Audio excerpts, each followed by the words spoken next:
Un silencio lleno de murmullos de Gioconda Belli, lectura que compartiremos durante febrero del 2025 y sobre la cual nos encontraremos a conversar con los grupos que participan en línea de nuestro club de lectura, va para ustedes que se encuentran del otro lado, un fragmento en clave de audiolibro en este episodio 129 de nuestro podcast Monstruos, Brujas y Magas.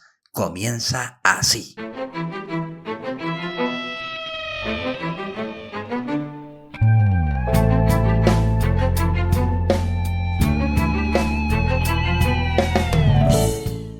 Mi madre me llamó Penélope. Le fascinaba el personaje de la ingeniosa esposa de Ulises, tejiendo de día para destejer de noche y así engañar a sus pretendientes. Yo prefería al marido navegante. Me carga la idea de tejer y esperar eternamente, pero por esperar me quedé atrapada en Madrid. Fui de las últimas que entró antes de que cerraran el aeropuerto en marzo, cuando se decretó el confinamiento por la pandemia. Había llegado de Nicaragua para ocuparme de los asuntos de mi madre muerta. Ella había fallecido en diciembre. En mi familia, diciembre era el mes de morirse. Mi abuela, mi padre, una tía y un tío murieron en esas fechas. Meticulosos hasta en eso de llegar al último mes del año para declarar la vida por terminada. No quise quedarme entonces. Me llevé las cenizas de mi madre para dejarlas en nuestro país y postergué mi regreso a España. Dejé que pasaran enero y febrero. Me dije que en marzo el clima sería más benigno y en abril llegaría la primavera. Por ser hija única, a mí sola me correspondían los bienes de mi madre, la casa y su contenido, sus cuentas, la utilería del teatro de su vida que, de seguro, habría dejado dispersa y en desorden por esa su filosofía de vivir el presente, que era cómoda para ella, pero un rollo para los demás. No había apuro, me dije. Poco podía imaginar que llegaría la pandemia y mi vida quedaría atrapada como el barco de Shackleton, mi explorador favorito atorado en el hielo de la Antártida. No era una mala metáfora. La pandemia llegó como la edad del hielo. Había que permanecer refugiado de ese mordisco invisible de la muerte asediando en el aire y, peor aún, en el hálito del prójimo. Me costó aceptar mi mala suerte. Me había imaginado deambulando por Madrid, recorriendo el barrio de las Letras, Chueca, las librerías, el Retiro. En vez de eso, me tocaba el confinamiento y esa época tipo distopía del fin del mundo. No podría vender la casa de mi madre en medio de la pandemia, pero al menos tenía un lugar donde quedarme. Un coche también, cafetera, cocina, cama, almohadas. Y mi computadora, los Zooms, los chats, las series. El siglo XXI había aniquilado la soledad a golpe de teclas. Uno tenía compañía hasta la saciedad, compañía y chismes. Y los reels de Instagram que no sabía cómo controlar para que me dejaran de mostrar las vidas de las celebridades y las parejas perfectas. Un asco, todos los perfectos. Yo era tan flaca que, como decía un amigo, era de frente filo y de filo nada. Me consolaba ver a Joyce Carol Oates. Ella era de mi equipo, del equipo de los endebles, raquíticos, seres esqueléticos, que, sin embargo, tenían mucho que decir o escribir. Al fin de cuentas, mi IQ era alto y aunque era flaca, mi cara era de mejor ver que la de Joyce Carol Oates. Con perdón de ella, que me cae muy bien y que es una gran escritora, no hay duda. Me había dejado 2 mechones de canas a los Susan Sontag en mi pelo corto, oscuro y liso. Las gafas de marco negro, ancho y redondo, mi cara un poco larga, nariz y boca sin importancia, me hacían una flaca con estilo. Como editora de una editorial mediana, podía seguir haciendo mi trabajo a distancia. Por otro lado, vaciar de cosas personales un caserón cerca de la sierra, abandonado por la inesperada y definitiva partida de una dueña que gustaba de guardarlo todo, me mantendría ocupada la soledad. Así lo pensé al principio. No imaginé viajar al vientre de mi madre y descubrir cuánto más había allí que yo desconocía. No imaginé lo que sería sumergirme en las cuevas cuidadosamente selladas de una existencia interrumpida de súbito. No llegué preparada para un encierro donde los recuerdos se dejaran ver y el pasado se levantara por las noches, haciéndome oír sus susurros. Mi madre fue guerrillera en los años 70, en la Revolución Sandinista, la última que triunfó en Latinoamérica. De joven tomó las armas y vivió en pocos años varias vidas. Cuando contaba sus recuerdos, parecía que quien hablaba era un personaje centenario. Había sido una mujer de huesos grandes, alta, de brazos musculosos y piernas de corredora, con una energía incesante. Su rostro era imperfecto. Heredé sus ojos grandes y oscuros y sus pómulos altos, pero no las cejas tupidas, ni la nariz repingona, ni la boca ancha y carnosa de labios delineados. A ella ese rasgo y una gestualidad desenfadada le conferían un aire sensual dentro de un cuerpo de atleta. Paradójicamente, su familia ostentaba una larga trayectoria al servicio de la dinastía de los Somoza, que gobernó Nicaragua de 1936 a 1979, y a cuyo último ejemplar, Anastasio Somoza, ella combatió. Su abuelo era famoso porque manejó las confiscaciones a los alemanes cuando el fundador de la dinastía declaró la guerra a los países del eje, entre ellos Alemania el 7 de diciembre de 1941. El dictador se adelantó 24 horas a la declaración de guerra de Estados Unidos luego del ataque japonés a Pearl Harbor. Semejante premura bélica fue un ardid para apropiarse de las tierras cedidas en 1852 a familias alemanas que iniciaron el cultivo del café. Las haciendas de los alemanes eran modelos de productividad. Mi bisabuelo fue el encargado de expropiarlas. 2 de ellas fueron el pago a su perruna fidelidad. Eran unas propiedades muy grandes en las zonas altas del país, atravesadas por ríos, con hondas quebradas pobladas de árboles centenarios que daban sombra al café. Contaban con casas hacienda de muros anchos, hermosas. Él las administró muy bien. Fueron la base para acumular una cuantiosa fortuna. Con el dinero llegaron otras inversiones y amigos potentados. Era a mí a quien mandaba atenderlos, me decía mi madre.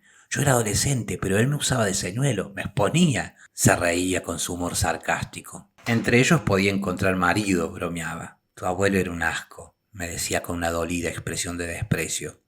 Tu abuela no se atrevía a enfrentarlo. Como pasaban mucho tiempo en sus haciendas en el campo, yo me quedaba durante la semana en la ciudad en la casa de Marisa, mi mejor amiga. Su padre dirigía una estación de radio importante. A esa casa llegaban poetas, cantantes y un profesor de historia, erudito, con un don excepcional para contar episodios nacionales con la verbosidad de un cuentacuentos. Eran opositores a la dictadura. Me trataban con cierto recelo. Empecé a relatarles lo que sabía de los negocios de Somoza. Me escuchaban con atención. Yo quería estar de su parte, hacerles ver que era diferente a mi familia. Un día un grupo de universitarios se tomaron la radio del papá de Marisa. El ejército la rodeó. Él salió con los brazos en alto y pidió que no mataran a los muchachos, que se los llevaran, pero que no los mataran. Se metió el obispo a negociar y al final se los llevaron presos. Uno de los muchachos parecía el jefe. Se llamaba Ajax. Al día siguiente se llevaron al papá de Marisa. Como a las 2 semanas, la seguridad del Estado urdió el cuento del intento de fuga de Ajax. Lo mataron. La gente sabía que hacían eso. Le aplicaron la ley de fuga, decían.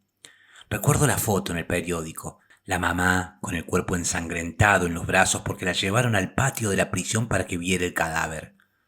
A los meses, mataron al papá de Marisa porque su radio denunció el crimen.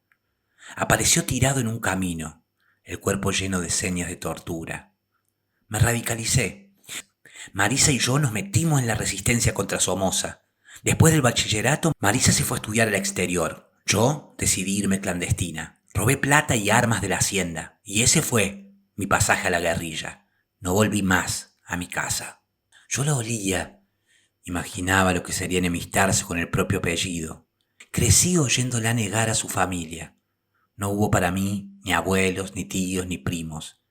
En el colegio un profesor joven, recién ungido revolucionario, un poco sádico en su fanatismo, fue quien se dio a la tarea de ilustrarme sobre la calaña servil de mi parentela. Afirmaba que quien había sido encargado de exhumar el cadáver del fundador de la dinastía que el hijo se llevó en una maleta en el vuelo que lo sacó del país cuando huyó al saberse derrocado, había sido nada menos que mi abuelo, que también lo acompañó en su huida. Es verdad, me dijo ella, sonriendo con ironía.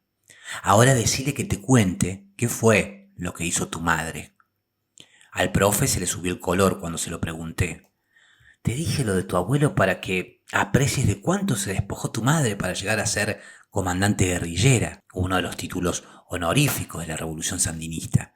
Ella liberó la segunda ciudad más importante del país con un estado mayor compuesto casi en su totalidad por mujeres. Cuentan que ella sola, desde la torre del comando a la que logró subir subrepticiamente, eliminó con su puntería de francotiradora a los guardias que impedían la toma del último reducto somocista de León. Eso es lo que vale, le dije orgullosa al profesor. Cuando mi mamá le da la espalda a algo, no vuelve la vista para atrás. Mientras vivió, amé y temí a mi madre. Mi amor de niña fue incondicional, lleno de admiración. Ya de adolescente, empecé a resentir su devoción revolucionaria y sus incursiones por mi identidad. Pienso que temía que mis genes me traicionaran. Sentí que querían volverme como hiedra o comerme como una planta carnívora. A mi padre lo habían matado en la lucha contra la dictadura somocista. No lo conocí, pero tuve varios padres, los amantes de ella, que en general eran mimosos conmigo. Cuando llegaba a quererlos, me daba por vigilar los ánimos de mi madre. Conocía perfectamente las señales de cuando se cansaba de ellos. Allí empezaba mi sufrimiento o mi labor de zapa sus intenciones, remarcando lo bien que lo pasaba con X o Y y lo que aprendía con él. Me escuchaba y sé que retrasó más de una vez el final del juego por mí. Ella cambió después de la revolución. El sandinismo estuvo en el poder de 1979 a 1990. En esos 11 años tuvo que vérselas con una guerra contrarrevolucionaria. Estados Unidos temía otra Cuba en el continente y armó a los descontentos que se oponían a los cambios. Impuso, además, un embargo comercial. Hubo muchas muertes, escasez, faltaban el pan, la luz eléctrica, el papel higiénico, sobraba la arrogancia juvenil de los guerrilleros. Aún en medio de las dificultades, los sandinistas pensaron que ganarían en las elecciones de 1990. No fue así. La noche de la derrota electoral, el 25 de febrero de 1990, cuando el conteo de votos dio la victoria a Violeta Chamorro, candidata de la oposición, fue para mi madre y sus compañeros como el terremoto que destruyó Managua, la capital, en 1972. El edificio que contenía sus sueños y sus proyectos de vida, ese que siempre estaba en construcción y que a ella le ocupaba más tiempo del que disponía, cayó estrepitosamente. Fueron días de duelo. Los amigos llegaban, lloraban sacudidos por la incredulidad. Parecía que se les acababa el mundo.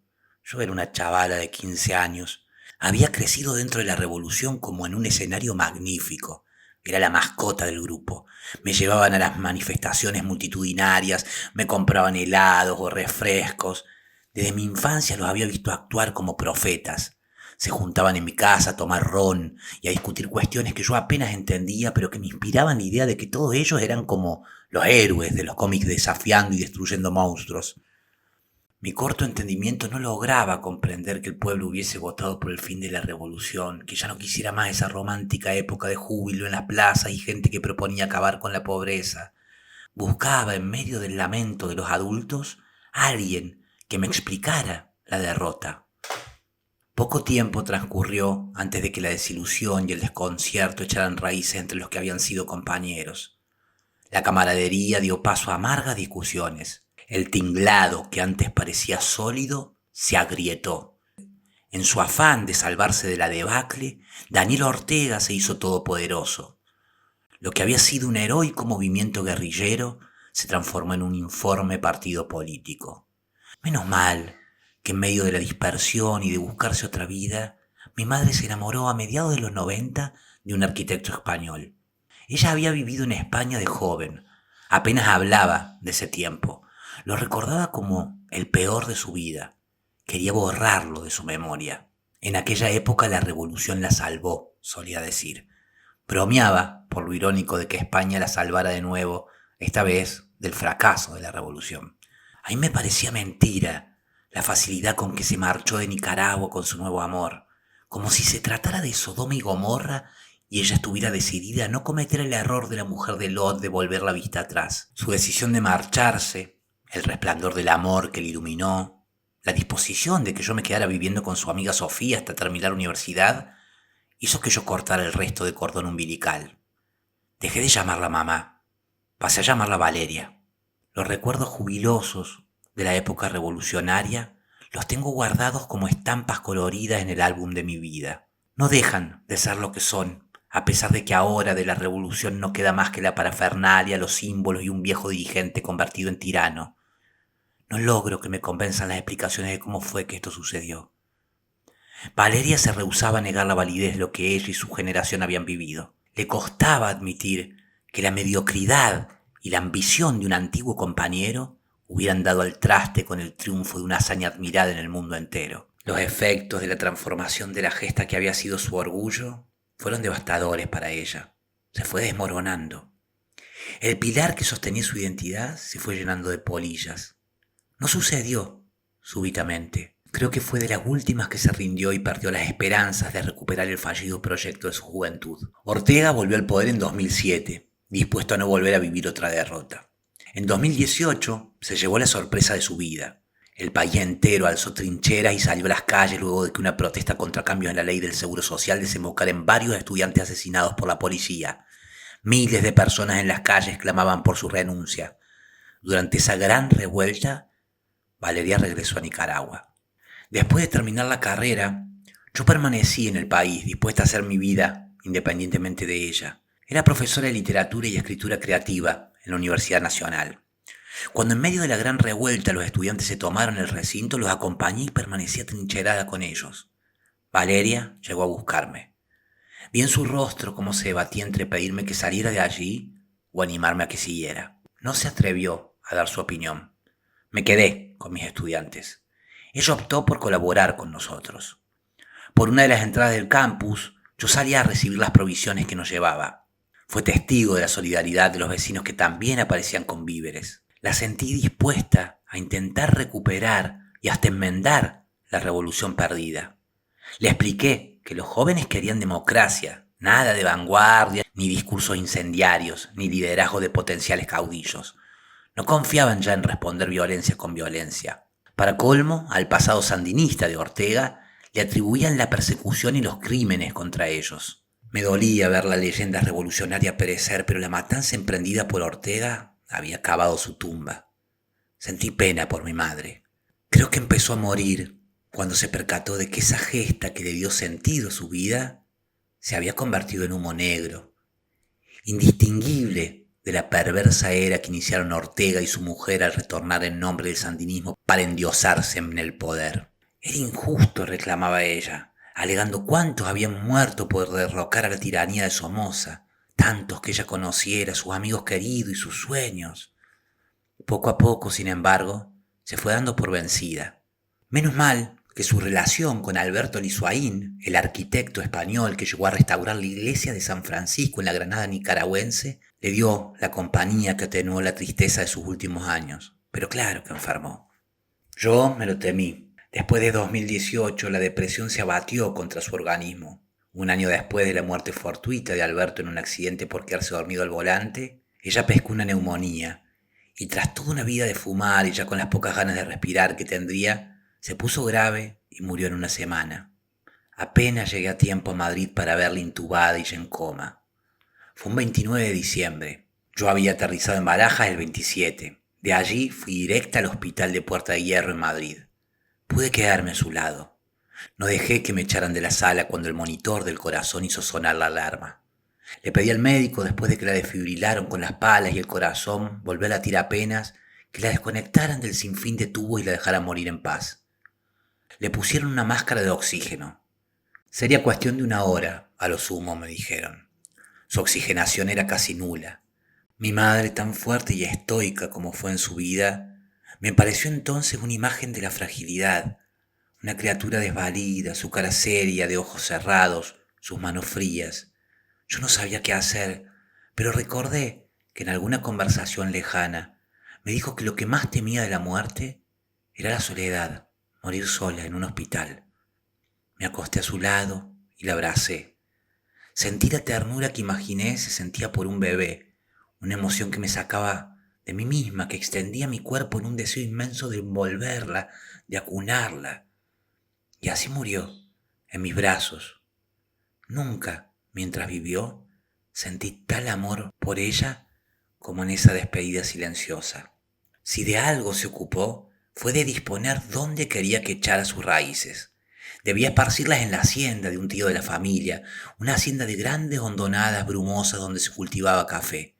Allí pasaba ella de niña largas temporadas. Al fondo de una de esas hondonadas manaba sin cesar un ojo de agua, y por eso la vegetación era allí tupida y los cedros, los huacayanes, robles y ceibos creaban con su sombra una selva de lianas, arbustos y helechos. Me llevó una vez allí sobre unos caballos un poco maltrechos y viejos. Yo era adolescente. Se volvió hacia mí y me dijo de pronto: no se te ocurre enterrarme en un cementerio. Me dejás aquí, y aquí me venís a visitar cuando querrás. Su mandato me estropeó el encanto de ese lugar tan intensamente verde y abundante. Ay, mamá, no seas loca. Tan lindo este lugar y vos pensando en morirte. No es locura, hija. Uno hace planes para todo en la vida menos para la única certeza que tenemos, y es la de que nos vamos a morir. En el tanatorio, en Madrid, asistí a la ceremonia en que se enciende el ataúd y uno imagina el fuego atravesando la piel y convirtiendo en ceniza ese cuerpo conocido. La idea de que le enterraran en la tierra le inspiraba pánico a mi madre. Le parecía un fin indigno ser pasto de gusanos o peor aún, despertar dentro de esa prisión y no poder salir. Había historias escalofriantes de gente enterrada viva, ficciones sobre esa parte temida de la muerte. Volví a Nicaragua con sus cenizas en una sencilla urna de cerámica. Cumplí con su mandato y en ese sitio hermoso, cuando tomé en mis manos el polvo grisáceo y lo repartí en las bases de arbustos y helechos al borde del musgo, bajo las hojas anchas de los plátanos, acompañada por el silencio del viejo campesino que estuvo atento a mis movimientos, sentí que estaría contenta y en paz. Convertirse en fertilizante no era una mala idea para alguien como ella.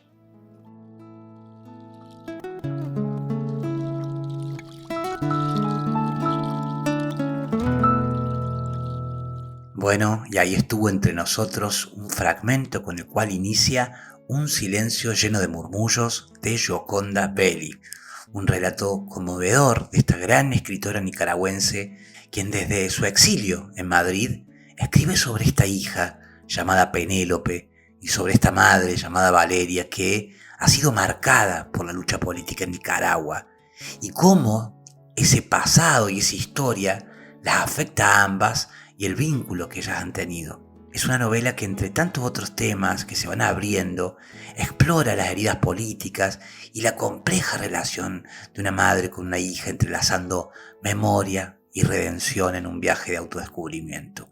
Una lectura que sin dudas se va a enriquecer cuando nos encontremos en línea a finales de febrero con los grupos que participan de manera online del Club de Lectura Alto Viaje, el Club de Lectura del podcast. Y a propósito de los encuentros del club, quiero contarles que estoy muy contento porque mes a mes el club sigue creciendo, se suman nuevas personas que aman leer, tanto en su dinámica en línea como en el formato presencial en Córdoba, capital argentina. Y cada encuentro, desde la creación del club hace 5 años, se vuelve el espacio que soñé, en donde poder conocer a personas nuevas de todas partes del mundo que aman leer y hablar sobre libros, siempre desde el respeto, la diversidad, la empatía y sin perder, por ello, claro, el espíritu crítico. Así que estoy muy agradecido a quienes son parte del club por ser partícipes de la creación de este espacio que ya no es mío, sino que vamos armando, que se ha vuelto nuestro. Si no eres parte del club, pero de alguna manera llegaste al podcast y hasta esta parte del episodio en particular y te preguntas cómo puedes unirte al club, te cuento que abonando tu arancel de suscripción mensual obtienes los siguientes beneficios. Primero, acceso a la reunión sincrónica mensual, el newsletter con material complementario, reflexiones, ideas de abordaje, más una hoja de ruta, un cronograma de lectura posible que te estimule a mantener el hábito de la lectura y el acceso al grupo exclusivo WhatsApp después del primer encuentro, donde vamos compartiendo impresiones, eventos literarios, recomendaciones de libros y dialogando sobre lo que vamos leyendo. En descripción te voy a dejar, por si estás interesado o interesada en unirte al club de lectura o deseas saber cómo funciona, el link donde vas a poder consultar días, horarios, aranceles y también podrás, si lo deseas, completar el formulario de preinscripción para participar del encuentro en línea que tendremos a finales de febrero para conversar precisamente sobre esta novela, Un silencio lleno de murmullos de Gioconda Belli. O de las próximas lecturas, ¿por qué no? Que vamos a compartir a lo largo del año, como 10 lecturas, 11 nos quedan. Bueno, queda como decía entonces en descripción. Mientras tanto me voy despidiendo. Esto ha sido todo por hoy. Mi nombre es Facu Rubiño y quien te desea que hagas un muy buen día. Será entonces hasta la próxima para seguir con más Monstruos, Brujas y Magas por tu plataforma de podcast favorita.